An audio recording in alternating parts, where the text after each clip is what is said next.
C'est devenu le cliché ultime, le truck-kun, le camion salvateur ou destructeur qui expédie nos protagonistes vers un monde meilleur. Aujourd'hui, l'isekai est partout. On en bouffe à toutes les sauces, réincarnation en épée, en distributeur automatique ou en prince charmant. Mais derrière cette montagne de titres produits à la chaîne, se cachent des pépites qui ont redéfini la narration japonaise. Qu'est-ce qui fait qu'on ne décroche pas d'un ReZero, alors qu'on a déjà vu 1000 fois l'histoire du héros transporté ailleurs? Pourquoi certains titres deviennent des légendes alors que d'autres sont oubliés en 3 mois? Aujourd'hui, on va explorer les piliers du genre, des fondateurs aux chefs-d'œuvre modernes, pour comprendre pourquoi l'isekai, quand il est bien fait, est le genre le plus puissant de l'animation.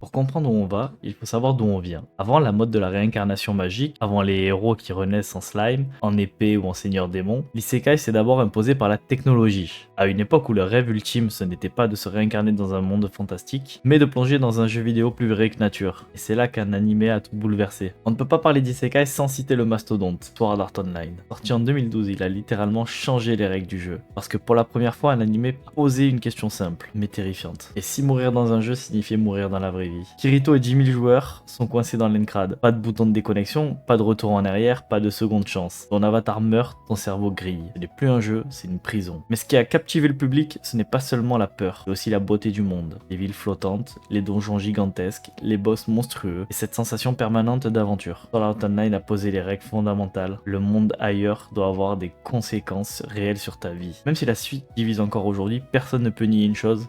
Le premier arc de SAO est devenu une référence. Mais si SAO misait tout sur l'action et la survie physique, un autre titre de la même époque a décidé de s'attaquer à quelque chose de beaucoup plus intime. Nos complexes, nos blessures, notre image de nous-mêmes. Axel Ward, du même auteur, Reiki Kawahara, prend le contre-pied total. Ici on ne suit pas un héros charismatique et invincible, on suit Haruyuki, un jeune garçon en surpoids, timide, harcelé, invisible aux yeux du monde. Et pour lui, la réalité est une souffrance quotidienne. Mais dans ce futur où la réalité augmentée est partout, il existe un programme secret, Brain Burst. Un monde virtuel où ta vitesse de pensée devient ta puissance. Un monde où pour la première fois de sa vie, Haruyuki peut être quelqu'un. C'est ça la force d'Axel World. Ce n'est pas un isekai sur la puissance, c'est un isekai sur la confiance en soi. Le virtuel n'est pas une fuite, c'est une thérapie.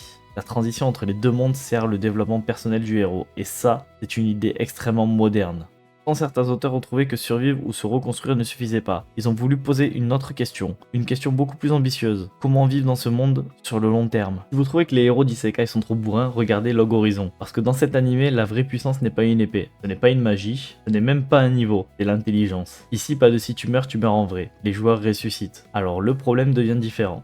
Le vrai défi, ce n'est plus de survivre, c'est organiser une société. Comment créer une économie? Comment gérer la politique? Comment éviter le chaos? Shiro le protagoniste est un stratège. Il gagne des batailles sans lever son épée. Il utilise des contrats, des alliances, des lois, c'est brillant. Parce que Log Horizon a compris une chose essentielle.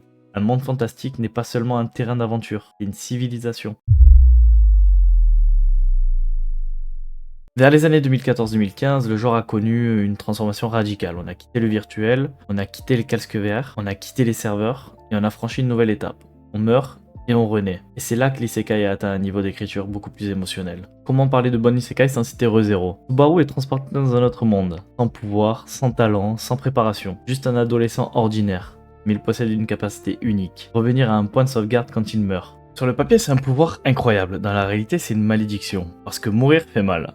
Atrocement mal. Encore et encore et encore. ReZero déconstruit complètement le fantasme du héros. Subaru n'est pas courageux, il n'est pas charismatique, il n'est pas parfait. Il pleure, il panique, il échoue. C'est exactement pour ça qu'on s'attache à lui. Parce que pour une fois, le monde fantastique ne récompense pas le héros, il le brise, car qu'il devienne enfin quelqu'un de meilleur. Et parmi toutes les histoires de souffrance et de reconstruction, il y a un titre qui a marqué profondément les fans d'isekai, The Rising of the Shield Hero. Naofumi est invoqué comme héros dans un autre monde. Il pense vivre une aventure classique, un voyage épique, une mission noble, mais en quelques heures, tout bascule.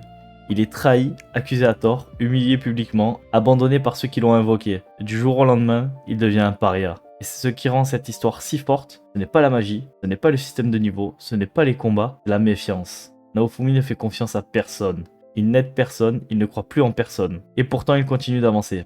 Pas par héroïsme, pas par compassion, mais par nécessité. C'est ça la puissance de cet animé. Il montre que la vraie force ne vient pas d'un pouvoir magique, mais de la capacité à survivre quand le monde entier te tourne le dos. Et je vous avoue quelque chose, c'est aussi mon isekai préféré. Parce qu'il ne raconte pas une histoire facile, il raconte une reconstruction lente, difficile, méritée. Hé, attends une seconde! Bon, écoute, je suis faible, d'accord? Donc j'ai pas une seconde à perdre. Mais si Shield Hero nous plonge dans la colère et la méfiance, d'autres œuvres ont choisi une approche différente. Elles ont décidé de raconter la plus grande aventure possible, une seconde vie complète. Souvent considéré comme le véritable père de l'isekai moderne, Mushoku Tensei. Et ce titre a une ambition simple, mais gigantesque. Raconter une vie entière. Pas une aventure, pas une mission, pas une guerre, une vie. On suit Rudeus depuis sa naissance. On le voit apprendre à marcher, à parler, à lire, à comprendre le monde, et surtout à devenir une personne meilleure. Parce que dans sa vie précédente, il avait tout raté. Isolement, regrets, opportunités manquées. Alors cette seconde chance devient une promesse de ne plus gâcher sa vie. Ce qui rend Mushoku Tensei exceptionnel, ce n'est pas seulement son histoire, c'est son monde. Des langues différentes, des cultures distinctes, des religions, des traditions, des règles, un univers qui existe même quand le héros n'est pas là. Et ça, c'est la définition même d'un grand isekai, un monde qui vit par lui-même. Mais parfois, la réincarnation ne concerne même plus les humains. Parfois, on change complètement d'espèce. Quand on parle d'isekai moderne, impossible d'ignorer moi quand je me réincarne en slime. Oui, le héros est un slime, une créature faible, une créature ridicule, et pourtant, il devient l'un des personnages les plus influents du genre. Pourquoi ? Parce que l'objectif n'est pas de gagner des combats, l'objectif est de construire un monde, une ville, une nation, une civilisation. Limultan Pest ne cherche pas à dominer, il cherche à rassembler. Gobelins, orques, humains, démons, les ennemis deviennent des alliés, des monstres deviennent des citoyens. Et le spectateur assiste à quelque chose de rare dans un animé, la naissance d'une société, satisfaisant, progressif et surtout c'est vivant. Mais à force de succès, le genre isekai est devenu prévisible.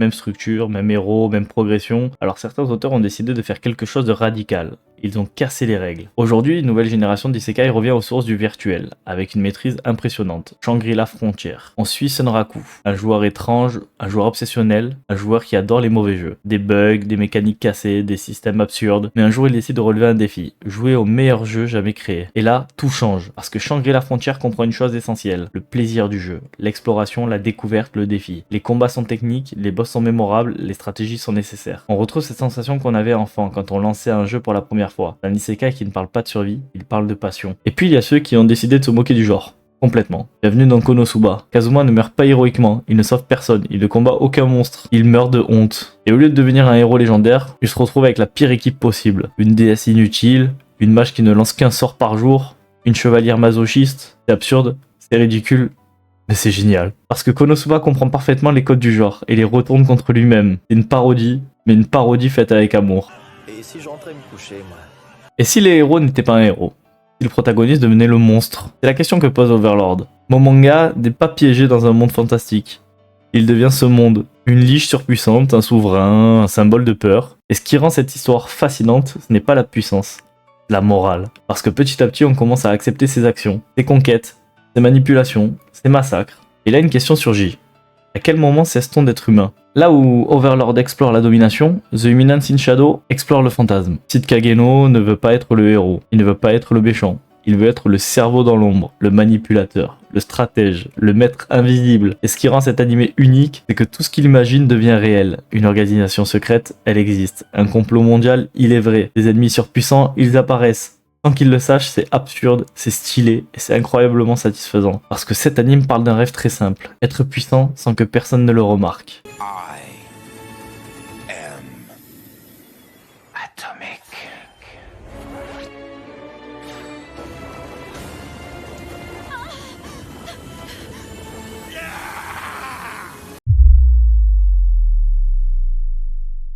Si vous trouvez que les héros d'anime tuent des monstres trop facilement, regardez Grimgar. Parce que dans ce monde, rien n'est facile. Tuer un gobelin est une épreuve.